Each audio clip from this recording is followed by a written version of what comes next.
जिले में हुए अंधे कत्ल की गुत्थी में पुलिस को बड़ी कामयाबी मिली है। कबीरधाम पुलिस ने मामले को संज्ञान में लेते हुए चंद घंटों में सुलझा ली है। इस दौरान पुलिस ने 2 अपचारी बालक को भी गिरफ्तार किया है। मामला अवैध संबंध से जुड़ा हुआ है। बताया जा रहा है कि अवैध संबंध के चलते रामनगर निवासी रोहित सिन्हा की हत्या कर मौत के घाट उतारा है। आरोपी ने पूरे प्लान के साथ घटना को अंजाम दिया है। आरोपी ने पहले रोहित सिन्हा को दारू पिलाया, फिर कटर से उसके गले को काट कर गिराया, जिसके बाद उस पर पेट्रोल डालकर फरार हो गया।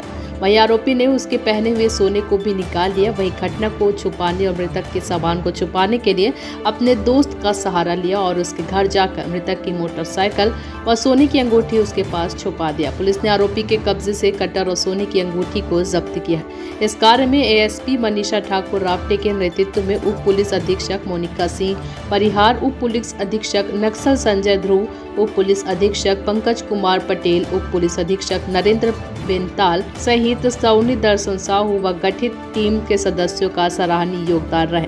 त्वरित कार्यवाही करने के लिए एसपी द्वारा गठित टीम के सदस्यों को 5000 इनाम देने की घोषणा की गई है। जिसमें एक बड़ा सा एंगल जो सामने में आया हुआ यह था कि इसका किसी महिला के साथ में अवैध संबंध, इसको लेकर के कुछ दिन पूर्व एक विवाद उत्पन्न हुआ था और साथ ही साथ उसके जो महिला के घर वालों के द्वारा इस पूरे संबंध पर आपत्ति व्यक्त की गई थी, उसको छोड़ने के संबंध में।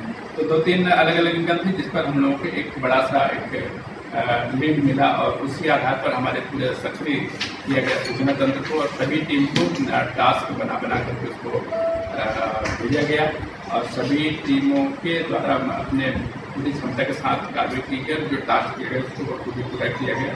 इसी आधार पर जिसके जो अवैध संबंध थे और इसका जो भाई है, भाई के ऊपर ज़्यादा शक जाहिर हुआ, उसको तत्काल पुलिस पार्टी भेज करके पुलिस हिरासत में लिया गया। पुलिस हिरासत में लेकर के थोड़ी देर तक पूछताछ पर उसने इनकार किया, परंतु उससे मतलब सिख पूछताछ की गई जिस पर उसने पूरे अपराध को करना अपने स्वीकार किया और अपराध किए जाने का जो आधार था उसका यही था कि उसके बहन के साथ में अवैध संबंध को लेकर के लगातार उसको मनाही किया गया था। पिछले 15 दिन पूर्व में भी उसके द्वारा शक्तिपूर्वक उसको मना किया गया था, विवाद भी हुआ था, परंतु उस जो मृतक था उसने उसके बातों को दरकिनार करते हुए उससे लड़की से मेल मुलाकात और अपने संबंध बरकरार रखा था। इस आधार पर लड़की के द्वारा जो था कि शुरू से समझ लिया गया था, काफ़ी विवाद हुआ था 15 दिन पहले, और शुरू से समझ लिया गया था कि अगर नहीं माना तो वो हत्या कर देगा।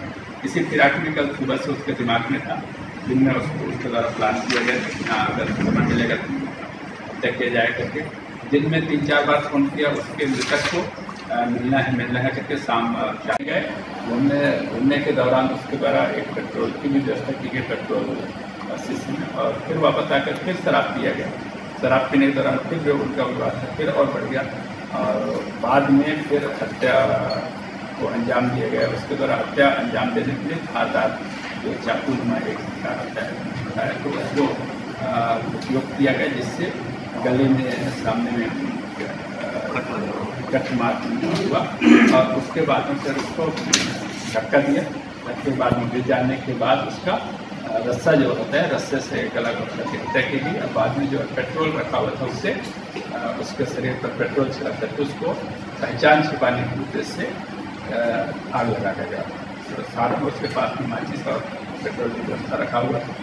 इन सब को उसके द्वारा स्वीकार किया गया।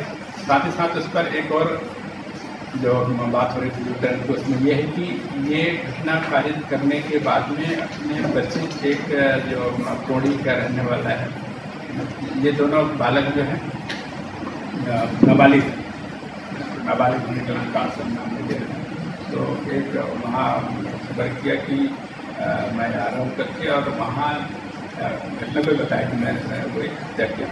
तो वहाँ जा कर के अपने बाइक को उस बच्चे के घर में रखवाया और उसको बताया भी कि हाँ कि मैं अभी हत्या करके आ रहा हूँ और ये बाइक को अपने पास रख लो, मैं 3-4 दिन तक अपना मामला संभाल लेना, फिर मैं ले जाऊँगा। और वह करने के बाद में उसके बाइक को वहाँ पर रखवाया।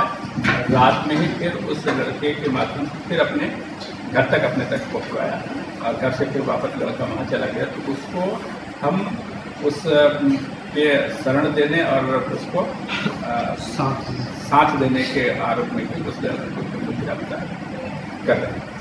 तो ये उसका लूटन कंप्लीट हुआ।